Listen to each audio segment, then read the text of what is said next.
We tried a bit of. This is 1310 News, Ottawa. It's Friday, October 2nd. Good morning. I'm Andrew Boyle. Right now in Ottawa, some light rain and 10 degrees. And here is the 1310 News.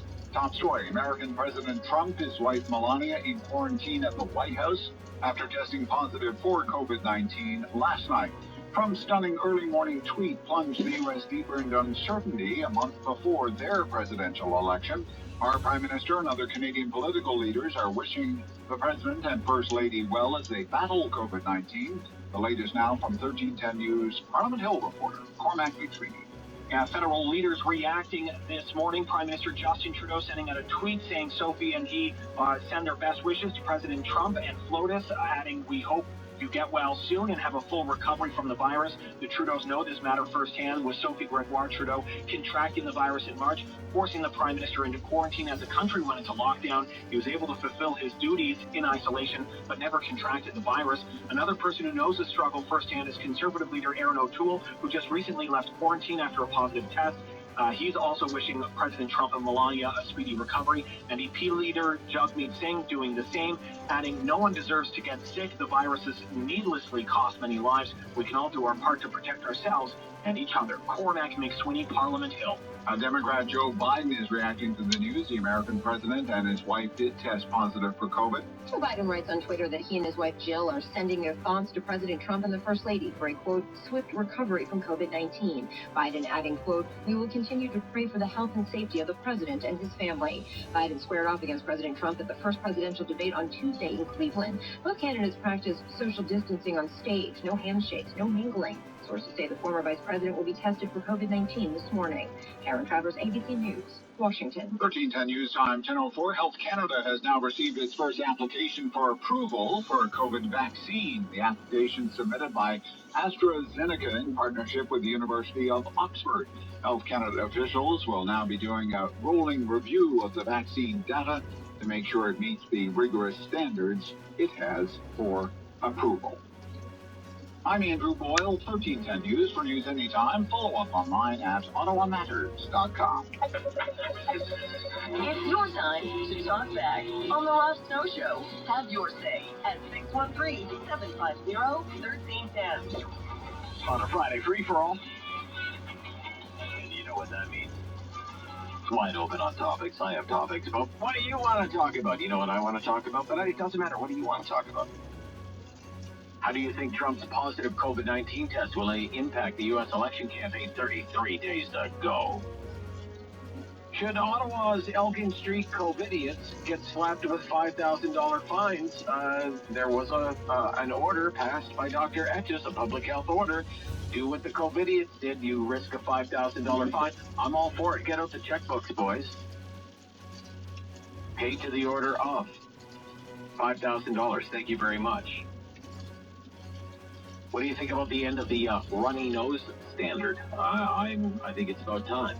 They did this last month in British Columbia. You have a runny nose.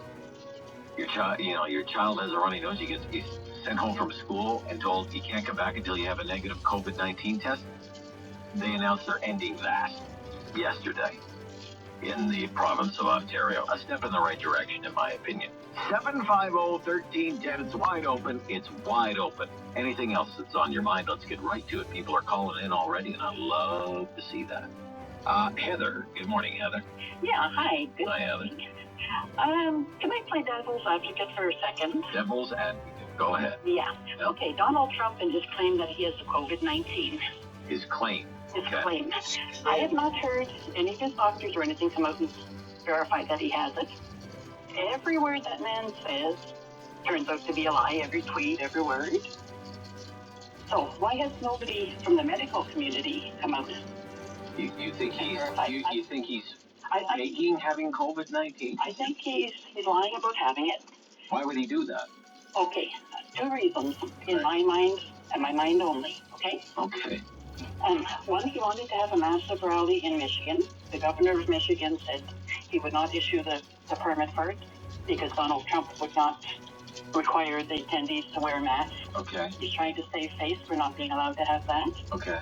Number two, Yeah. in my belief, Right. He's going to come out 10, 14 days, whatever, say, see, there's no big problem with the COVID. I had it. It's a conspiracy. And then he's going to try and get the election delayed. Do you wear the tinfoil hat around the house, Heather, or? No. No? Okay. As I said, devil's advocate.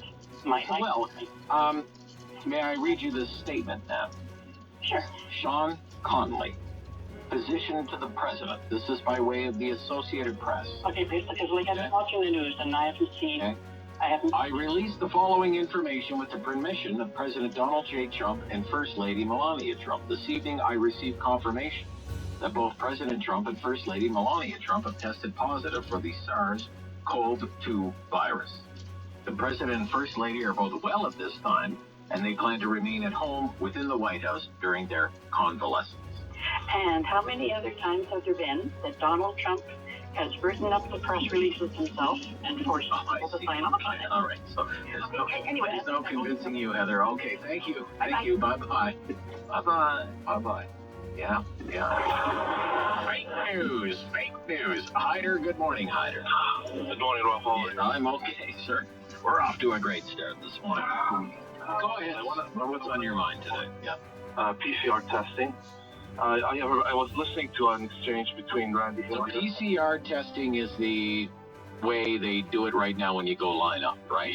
Yeah. With the swab up the nose and everything else. Yeah.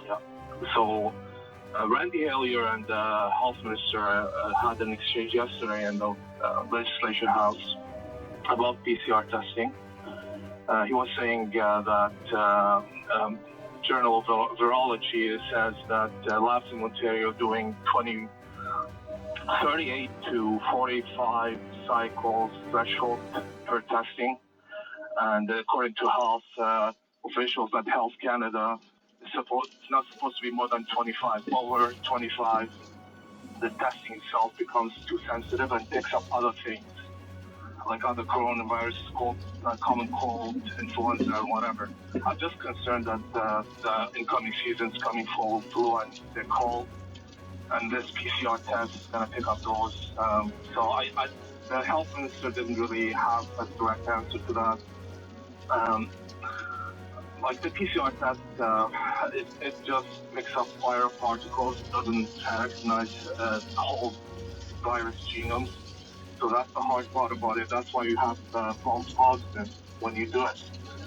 And I hope that they address that problem. They just make sure that the labs will go back to the 25 cycle threshold to have more accurate. Well, I think what would be nice, and I take your point, I think what would be nice is if we could clear the backlog in the lab right now. Yeah, well, 80,000 tests. There are 80,000 tests in these labs. They should have sent the Hispanic people in the first place to have that bottleneck in the system. Or that's what the mean reason. You know, Wayne Gretzky used to say, you skate where the puck is going to be, not where it's been, right? Exactly. And I just want to talk quickly about what your question was going to happen. I think it's going to be very close to call with the U.S. election result. Okay. And that's going to be very cause for tension. And one of your listeners was saying that Nancy Pelosi might be chosen or might be automatically the president if there's no majority there. I think that the Electoral College, if it doesn't go through, I think that the Senate and the House of Representatives have a say in picking the president. Okay, well, I guess it's the Constitution. Yeah, we'll have to cross that bridge when we come to it. I don't know. I'm no expert in the line of secession or whatever you want to call it. Okay, I'm going to run here, Hyder. Quite jam-packed today. Glad to see that. 750-1310, 750-1310, 613-750-1310. Friday free for all. It's wide open. Whatever's on your mind, pick a topic. Let's go with it. Lynn is in Stittsville. Good morning. Oh, hi, Rob. I love your show. Thank you. I love it when you call my show. Oh, this is the second time. Second time. I'm still nervous. This message is for Pierre Bourque. Pierre Bourque, okay. Who likes to say that the Liberals are spending like drunken sailors. Okay, that's an insult to sailors. The sailor doesn't put his hand in your pocket. When the money's gone, he stops. Yeah. He'll be sober in the morning. Pays his tab every night, right? Yeah, okay. Yep. Yeah. Can I say something quickly about the COVID testing delay? Sure. This reminds me of back in 1980, 1981, when HIV/AIDS was discovered. Okay.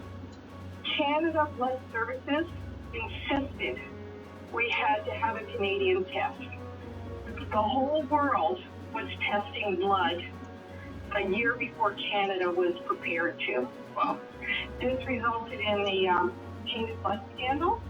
Tainted blood scandal, yeah. Okay. Yes, hemophiliacs and their blood products, Right. because it's an amalgam of, say, maybe 40 different donors. It's the Terrible tragedy. Yeah. yeah, and so this reminds me of what they did in 80-81, because they kept saying, we don't approve, we don't approve, we don't approve. The whole world's using faster tests. And we're sitting, and who knows what damage has been done. Okay. Thank you. You're welcome. Thank you. Bye-bye. Call back anytime. Let's take another one here. Just keep them coming, people. Keep them coming. Kyle in Ottawa. Good morning, Kyle. Morning. Morning. Rob, I just wanted to get your opinion on, so Mr. Blair extended the restrictions for travel, and Bill Blair, you mean? Bill Blair. Yeah, Bill Blair. Yeah, Mr. Blair. Sorry. He made the announcement 2 days ago. Okay. There was some talk in the news about on a global report about 2 days ago that there was going to be exceptions to added to the list of restrictions, like committed couples and on a humanitarian basis, case by case. Yeah. But there was no announcement whatsoever, and it's kind of, everything's been tight-lipped. It's really hard. And regarding the public servant one,